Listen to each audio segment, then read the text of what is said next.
This is the Aftermarket Radio Network.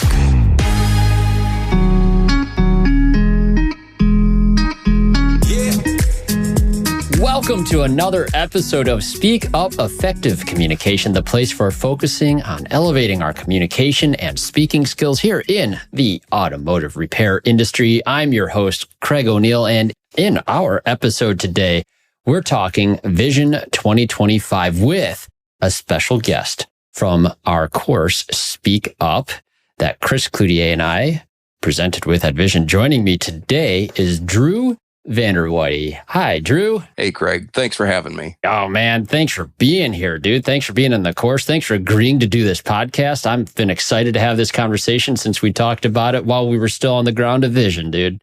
This is going to be fun. All right, folks. Every time we do an episode, we have a word of the day, and today's word of the day is gumption. We'll define that word for you after a word from our sponsors who make this show possible. Stop stressing over your business. You deserve a good night's sleep. The Institute's coaching helps you achieve success and financial peace. Learn more at wearetheinstitute.com/business-assessment. Your partner in technology, AutoFlow is able to enhance your client interactions before, during, and after the visit from a single thread. To see how AutoFlow makes it simple, visit AutoFlow.com. Are you tired of juggling multiple tools to manage your auto repair shop?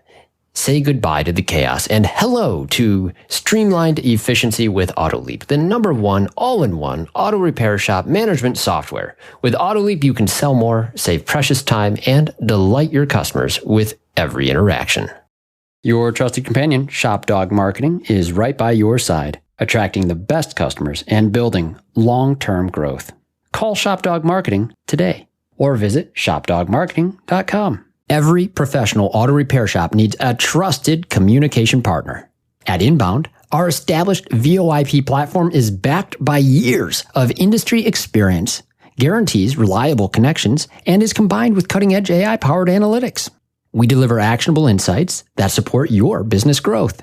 With Inbound, you get more than just calls. You get a smarter, more efficient operation. Get Inbound on your team today and see how we can transform your business. Visit callinbound.com.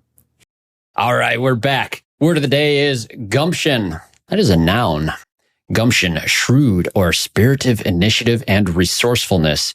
I will use it in a sentence. I will say, Drew had the gumption to fund his own trip to Vision in 2025. And there he was. There you were, Drew. Vision 2025. How many times have you been to Vision now? 3 times. 3 times. Technical training, management training. Which circuit are you normally in? The management side. Management side? Yep. Nice. And so your role is the service manager at which shop? Mahomet Car Connection. Mahomet Car Connection in Mahomet, Illinois. Central Illinois. You were showing me on your map that doesn't look at all like a hand. Yes. Not everyone can be like Michigan. That's all right. Central Illinois, I drove right by.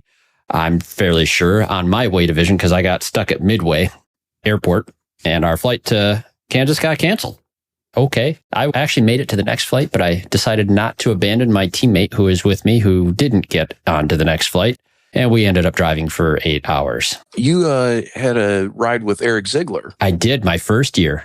Yes. That was in Peoria, which is nearby. Yep. So I'm very familiar with that area then. Well, at least familiar enough in the sense that when I did arrive my first year going to Vision in Peoria, Illinois to join up with Eric Ziegler, first thing we did, hopped in the car, did a mobile visit for one of his clients. And then we went to Vision. It was pretty cool. So did you drive or did you fly? I drove. Okay. So from there, 7.5 hours? It's a little bit longer in a Tesla because the superchargers, but yeah. Okay. Nice. The full self-driving was really nice. Oh, I bet that was wonderful.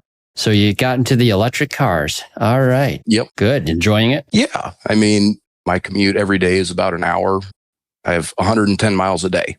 So having something that allows me to just relax and focus on whatever I'm listening to helps out. Good call. No, we just got an EV ourselves, Subaru Solterra. Not as great a range as the Teslas have, but for our in-town commuting, man, it was funny. The quick funny story. On our way to Vision, the VW that we were renting from Midway Airport had to get gas, of course, about, 360 miles into the trip. The thing has start, stop. I pull in. We stop at the gas station. The car shuts off. I get out. I go start pumping the gas, and I start noticing it's like the exhaust coming out of the pipe. I never shut that car off. My gas filling skills have waned. Oh, well. But no, Drew, the reason I wanted to have you here today, and thank you so much for joining us, is as an attendee of our Speak Up Effective Communication class, you were one of the brave souls who volunteered to come up and do a speech in the workshop. We had 5 speeches in the first half of the class, and what really impressed me was that you and 2 others in the second half of the class came up to Chris and I in between on the break and said, "Hey, could I do a speech still?" And the answer, of course, is yes. We will find a way to make sure that happened. And I have to ask, in that first portion of the class, were you kicking yourself for not volunteering sooner? What was going through your head? Absolutely. So you guys had picked the first 2 people, because there was 3 people that you picked initially, right? Yeah, there was 5 total for the first round. We had Keith, Corey, Jesse. He was in that group. Alan and John. Yeah, and we had evaluators for each of them. Your memory's better than mine. Maybe. I don't know. So, yeah, you saw them do that thing and you're thinking, okay, maybe I can do it too. Is that what you're thinking? No, I was thinking I need to do that. I don't want to. I need to. Ooh, I love it. All right, because this is a class, we're talking glossophobia. We're talking the fear of public speaking, how it's 76% of all people have it. Chris and I, we've talked about this as well with me and Chris, and we never really imagined we'd see a room the size that we saw even at Vision this year or previous years. We thought maybe 7 people would ever sign up for a class like this and maybe 3 people would stay, knowing how it feels to get up in front of a room the first time with the nerves that are there. And I have to ask, were the nerves there? Absolutely. The nerves were there to the point where when I was giving the speech, I couldn't see anyone's faces. I couldn't focus. Oh, interesting. Yeah. And I went and looked at my notes and it's like, I can't read any of that. Wow. It was terrifying. Interesting. Because here's the thing. Like, I'm used to watching this in my home Toastmasters Club. Lots of people giving speeches their first times in front of a group. And I thought you performed on par and great in terms of not just your experience, but truly as far as getting up in front of a room that size. When I started Toastmasters, I never had a room with an audience that size. I'd be freaked out. And it was about 10 or 15 people the first time I was in front of a Toastmasters Club meeting. You were in front of a group of about 80 people, and you did great. And you had a speech. It was titled Proving Everyone Wrong. Is that correct? Proving Everyone Wrong. And what a great title. I thought it was something that when you're introduced, we always introduce the speaker and then the title of the speech. And that one is, it really grabs you. Proving Everyone Wrong. I'll tell you, right, my first reactions to titles, I always think like, okay, interesting. Is this going to be a speech about ego or is this going to be a speech about overcoming? And what I heard was an amazing story about overcoming. Care to elaborate a little bit for our audience? Yeah. I mean, in my speech, because I couldn't read my notes, I only touched on half of it. Now's your chance to get the other part out. I was born with a brachial plexus injury. It's a nerve injury that affects the use of my left arm. Doctors said that I wasn't ever going to be able to use my left arm for anything useful. If you think of the movie Scary Movie, the guy that used my strong hand, that's how they expected my arm to end up. But through a bunch of surgeries, hundreds of hours of surgeries, and a lot of therapy, I was able to get motion and strength in my arm. And, they still said, you're not going to be able to do anything really useful with it. I ended up going the technician route. Spent several years as a technician working on cars. Actually started in the heavy equipment field, working on backhoes and tractors and all that kind of stuff. Using full use of your arm in those years? Not full use, but as much use as I can get out of it. Wow. So it puts new emphasis on the whole idea of working smarter with the tools that you have, doesn't it? Absolutely. Wow. Heavy work is tough too. Being in my closest experience with that is transmission work. The heavy repairs, still large transmissions. I've never been a big guy myself, and yet finding clever, creative ways to make leverage and use force and lift heavy objects without injuring yourself is parcel for that sort of a task. So it probably made you pretty creative and resourceful, I'm guessing. Yeah, I like to think so. Nice. But even still, didn't have full use of the arm during this time. And did it improve from then? Yeah, I still don't to this day. So I'd like to say I've got 80% movement of my arm. I can't straighten it completely. Likewise, I can't put my left arm behind my back. It's actually difficult for me to even touch my stomach with my left arm. The range of motion's fairly limited. Interesting. But yet functioned as the technician during that time and our service manager now at the shop. Yeah. I did transition from the shop, the technician, into management and dealing with the business side of things. No, a good move for anyone as we age anyways, to be clear. Yeah.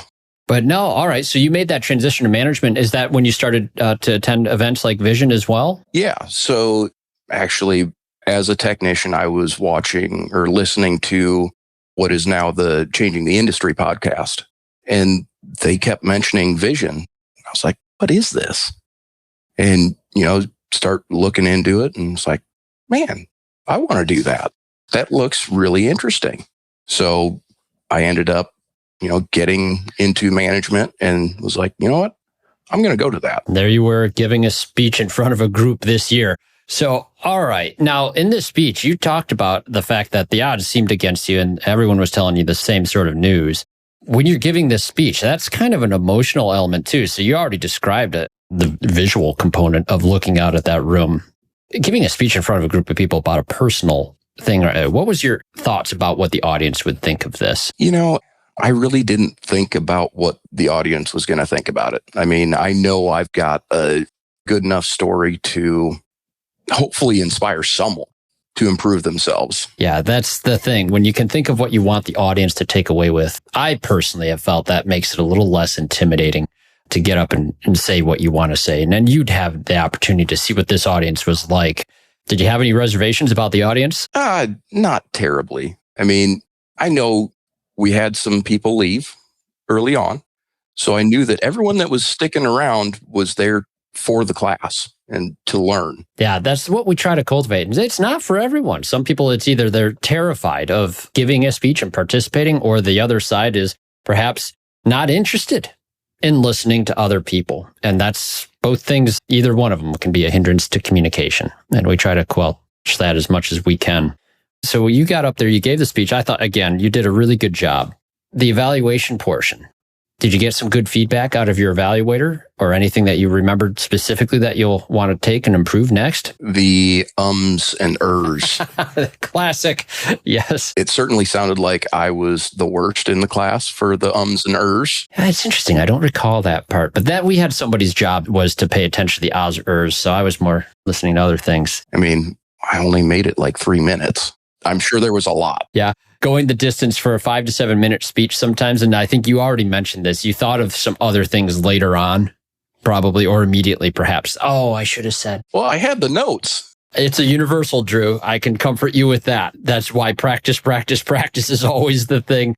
Yeah. If anyone got everything in on the first shot, they're like, this is easy. So what else would you have wanted to get in? What were some of the points you missed that you recalled later? I want to be tactful in how I say this because I don't want to paint my father in a bad light by any means, but he was not supportive of me entering into the automotive field at all. It took some convincing for him to understand that that's really what I want to do.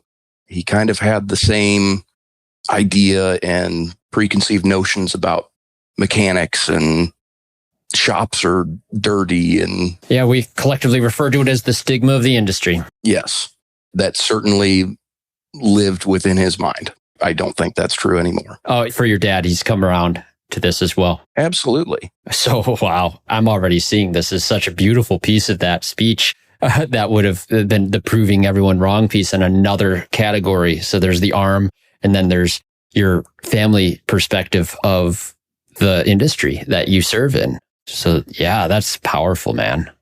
I'm glad we're talking about it now so it comes to light. I assume you're going to be taking or doing this class again next year. We hope so. There's an application process. And so with the feedback and everything else that we get, hopefully they'll make the decision to do it again. Because it is, for me and Chris, like if there's one thing we get to do, it is this. And it's precisely because of the stories that we get to hear from people. And this year, there were some other profound takeaways that you shared with me too, that I had never considered as a potential takeaway from the class. But you mentioned, I think it was Friday or Saturday we were talking. You had gone to lunch with another attendee that you met through the class. Who'd you have lunch with? It was Will. Yes, he did one of the evals, if I'm not mistaken. I can't remember specifically now. Yeah, I remember whose eval he did. But yes, he did an eval. Nice. I'll have to dig into my notes. They're really, I write a lot of notes. They're not very organized. It's more of a graphic visual map thing. It works the way your mind works, right? But I don't hear about this from a technical training class all the time, where you get to hear someone's story, make a connection with someone, make plans, and then go out to lunch during the course of the event. That's one of the things that I thought was really neat about this. And my reflections on this with Chris is like, anytime we do this class, we need to make sure that it's at the front end of the event. Yeah. Absolutely. So I have a strong feeling about this, that this class set the stage for the entire event. It really put you into the right mindset and have the right perspective for the whole event. Oh, that's awesome. Man, that makes me so happy to hear. The best don't settle. They lead. The Venture Strategy Network is your gateway to elite strategies, peer collaboration, and sustainable growth. Tailored for the top 1% of shops, this network isn't for everyone, just the best. Apply today at wearetheinstitute.com and secure your place among industry innovators. It's time for today's Suck Less Spotlight from AutoFlow. Today's spotlight is on advisor eye twitches. Listen, clients like to stay informed throughout the repair process, and studies indicate clients are most satisfied receiving text updates versus phone calls. But call you they will, interrupting everything from estimating to quality conversations and your game of solitaire. That is, unless you text them first using AutoFlow. With AutoFlow's automated text updates, your phone only rings for the right reasons. That way, with less phone interruptions, your eye twitch will definitely suck less. For this and more things that could suck less, visit AutoFlow.com. Are you tired of juggling multiple tools to manage your auto repair shop? Say goodbye to the chaos and hello to the streamlined efficiency with AutoLeap, the #1 all-in-one auto repair shop management software. With AutoLeap, you can sell more, save precious time, and delight your customers with every interaction. How? By harnessing the power of cutting-edge technology that brings you real-time actionable insights. From scheduling appointments to creating estimates, generating invoices, managing technicians, and seamlessly syncing with QuickBooks to keep your records updated, AutoLeap does it all for you. Visit AutoLeap.com and book a demo today. Ready to boost your auto repair shop success? ShopDog Marketing is here to help you. We put customers first using AI to create standout content that ranks. Harness the power of mobile first and voice search and let our expert team help you sweeten your revenue with more car count. ShopDog Marketing offers a free guide on using AI to drive more repair orders. Get your guide today and watch your auto repair shop thrive. Visit shopdogmarketing.com. Unlock your communication insights with Inbound's AI-powered call analytics for auto repair shops. Learn more at callinbound.com. I've been presenting for a little while now. Sometimes the idea, and I've seen other presenters go through this phase and some are still in it, where the idea is like, I hope I do a good job. I hope we do a great presentation and people see how whatever. And it becomes very me type focused. And that's not the right approach. It has to be others focused. And I just can't think of a topic that's easier to be others focused with than the idea of others coming and being the presenters in the class, being there on the stage, getting to say something, be seen, be heard, be known, and get to know other people throughout that experience as well. For me, it's just so much fun to observe that. I think my favorite moment came up then too, during the trade show portion. We're at our booth and Jesse came up with his family. His wife and his kids were all there. They're local to the region. It was so neat to hear. He had told his family about the fact that he'd given the speech. His daughters and kids are there smiling. His wife is there beaming, smiling behind him too. They were so proud of him for getting up and had heard he's done this speech. And I just thought it was the neatest thing to see them reflecting the pride that they had for their dad doing a hard thing in front of a group of people. And wow, what a powerful thing that is for kids to recognize that in their father and that authority that can give those kids to then do likewise in their own lives. When their dad can put himself out of their comfort zone and do that. Oh, beautiful thing. Just a beautiful thing. Oh, man. So the comfort zone, very much not your comfort zone, I'm hearing, being in front of a group. Not at all. But you work with the public every day. One-to-one communication skills, comfortable? Yeah, one-on-one is perfectly fine. But you put me in a group of 4, 5, 6 or more, that's rough. Was it always comfortable for you from going from technician mode to service manager mode? Not particularly. So I remember my first day, I took a job as a glorified service advisor. My job was a technical services manager. Technical services manager. That's a new one. It was at a chain lube shop kind of thing. It was a service advisor role with a fancy title. But the first day, they were like, hey, call this customer and let them know this, and this about this car. I'm like, you want me to do what now? Call. You want me to call them? It's like, what did I sign up for? But, I did it, and it got real easy, especially over the phone. When you don't have someone looking you in the eye, it's easier. And then, the skill comes around a little while. The in-face or in-person is easier and easier. And now it seems like it's second nature. It's the path, right? Once you're outside of that comfort zone, try something new, and then you repeat. It's just how it goes. That's interesting. So when you did that technical services, that was after all the heavy work that you were doing. That was a very short-term dip my toes in the water of, getting out of the shop. Okay, so was there a situation in your case where they're like, you know what, Drew? You talk good. Let's put you on the phones, or you should do this sort of thing. Or is that just the opportunity that was in front of you? It was at a completely different shop. So I switched jobs entirely. I just wasn't happy where I was wrenching. So I was like, you know what? Instead of trying to do the same kind of thing somewhere else, I'm going to try something completely different. It worked out. Didn't particularly like where I was working at, but I enjoyed the job more. Try something different is another act of stepping out of a comfort zone for sure, man. Not an easy step. A lot of people will stay where they're unhappy for a lot longer than they should. I've done that myself in the family business environment, working on transmissions versus doing the things I get to do now. It doesn't always appear like something that would be possible. And people could talk themselves out of it real easily. So stepping out of the comfort zone, you did that obviously in the class. You came up, you asked for us to let you do that speech. Did you know that we were even saying that, like, hey, get others to do it? I can't remember if we really said, hey, come up and talk to us. I don't think you guys did, but on break, someone mentioned that I'm going to do a speech before the end. I was like, oh, crap. Now I really need to. Nice. Yep. No, I'm glad people had that. Evidently, we must have created enough comfort to say that we can structure things as we want. Not that Chris and I structure things too heavily. We have a general idea in mind, generally how we want it to go all the time. But this is our first time doing it all day too. So I was so happy to have people come up and say that, because my fear anyways, is that we wouldn't have enough volunteers, that we would have to try to pick someone or push them, or that people just wouldn't have the gumption to want to get up there and do what we're asking them to do, right? But you did it. All right.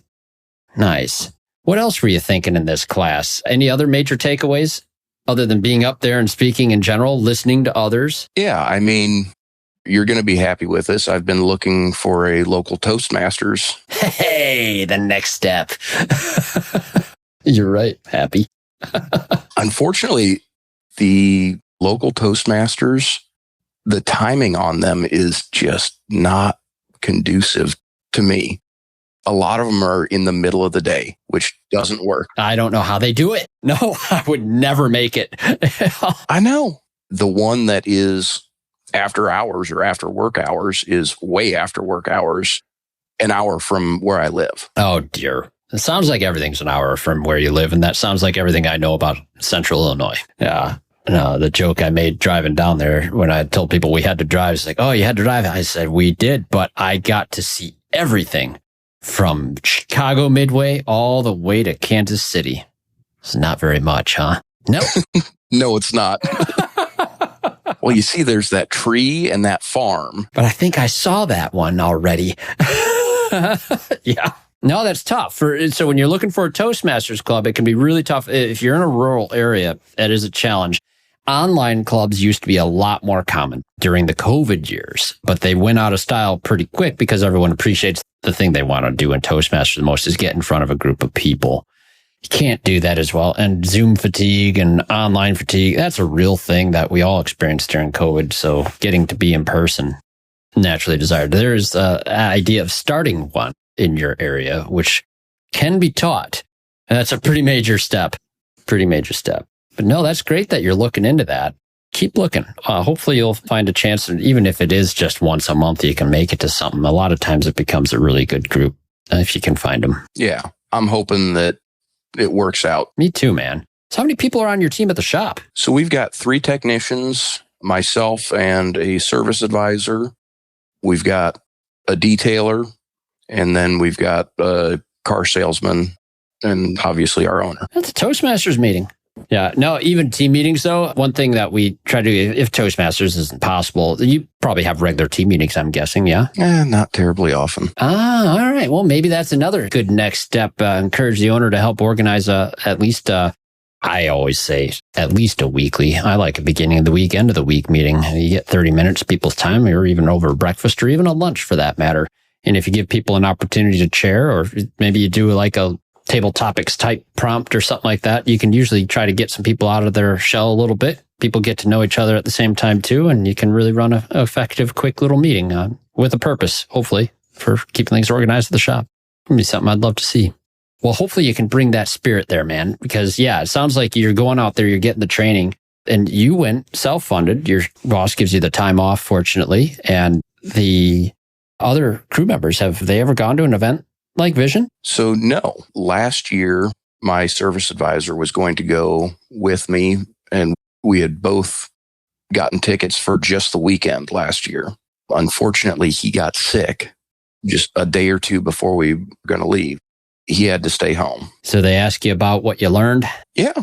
You know, as with, I'm sure, any other event like Vision, you don't remember half of what you learned until you go back through your notes. There is just so much information that's thrown at you.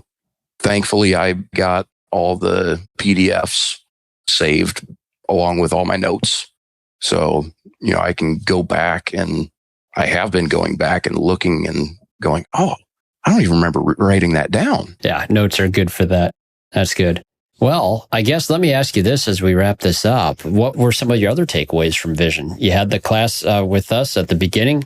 So glad that went well, set a good stage for you. What else did you walk away from that you can recall? I had Rick White's class. Oh, I love Rick. I know. Rick is a cool dude. Yes. He brings a lot of energy. Yes, he does. I love it.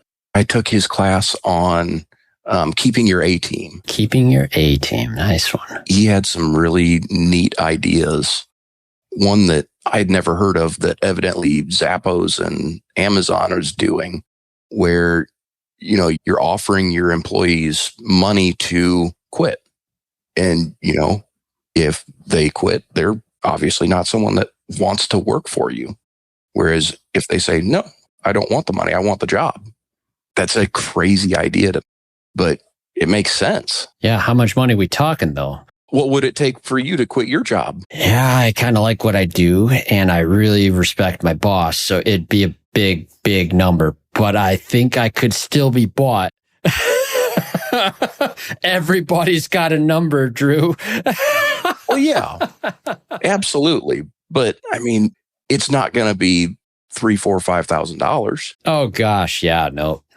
The way that he said Amazon or Zappos did it was $1,000 per year for up to 5 years. Wow.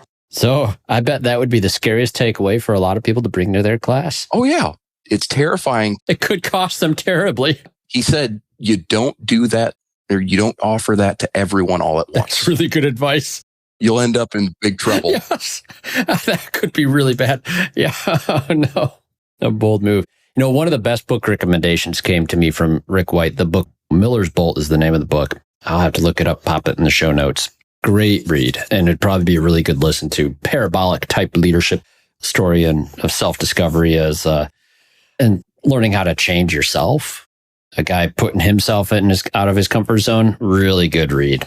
That was a really good recommendation. I think that came up in a conversation we were having with Carm Capriato. It is on, I think, one of the town hall academies. Me and my friend Andy Polina runs a shop just down the street from me. I think we were talking about mental health of all things in the industry, or attitude. I think it was attitude. Great topic.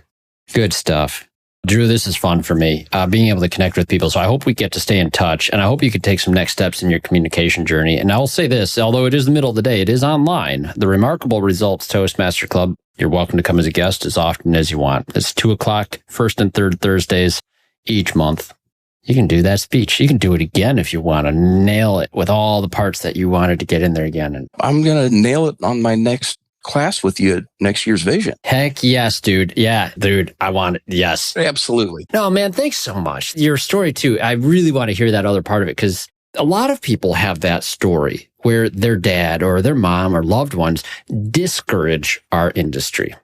And when you add to that what people might have perceived as a handicap for you, which you proved them was not keeping you back, you were able to, that's a beautiful story arc, man. That is the type of story that helps people understand what we have to do here as ambassadors for this industry. It is sometimes about proving them wrong, but we prove them wrong with a story that actually touches them. And that's what it can do. I think it's inspiring.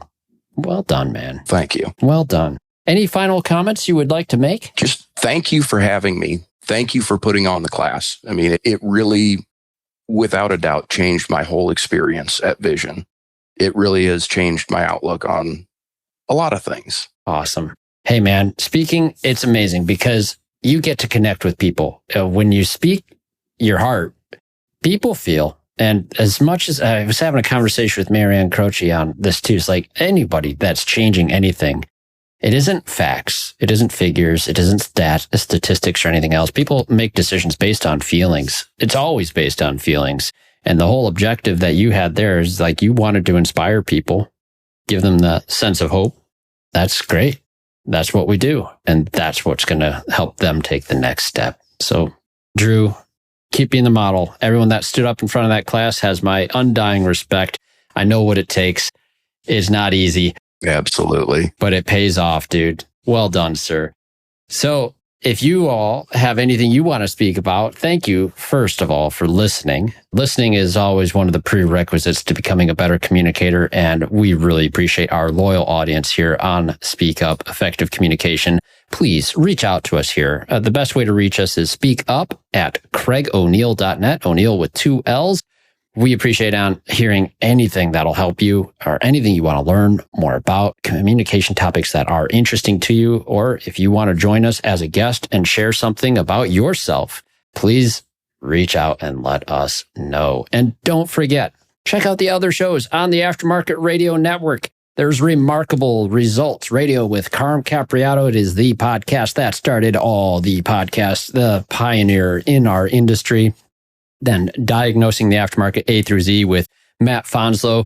Gosh, Drew, I would think that C in that, between A and Z, C's got to be communication. If he hasn't, we're going to push that on Matt. We absolutely will. Then Business by the Numbers with Hunt Demarest, the Auto Repair Marketing Podcast with Brian and Kim Walker, and the Weekly Blitz from Coach Chris Cotton. Once again, thanks to all of our sponsors. Thank you, our loyal listeners, for joining us. Get out there, listen up, speak up. and just have some fun up there and raise people up too. You've been listening to Speak Up, Effective Communication with Craig O'Neill on the Aftermarket Radio Network. Follow Craig on your favorite podcast listening app and on his YouTube channel. Let him know what you'd like him to speak up about. Craig is all for advancing the automotive service aftermarket.